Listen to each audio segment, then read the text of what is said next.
Takže ahojte, volám sa Ivan Zievič. Pracujem v hoteli Sheraton v nočnom bare Ambers. Keďže práca s ľuďmi je veľmi náročná, veľakrát sa človek musí snažiť v sebe zadržať hnev a rôzne emócie. Tento šport je podľa mňa vynikajúci spôsob, ako tieto negatívne emócie do seba dostať.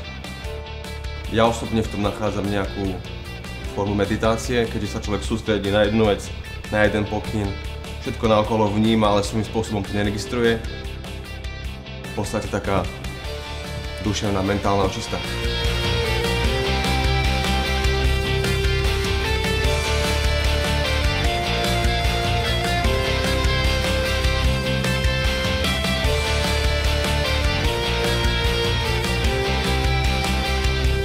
Karate je bojové umenie, Thai box je bojový šport.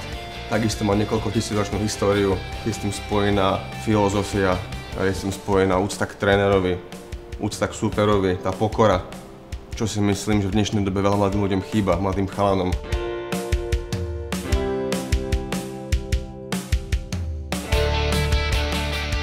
Luxus mi nie je tak srdcu blízky, aj keď to možno že tak nevyzerá, keďže pracujem v luxusnom hoteli. Skôr mi je prirodzenejšie tá telocvičňa, ten pach potu v krvi.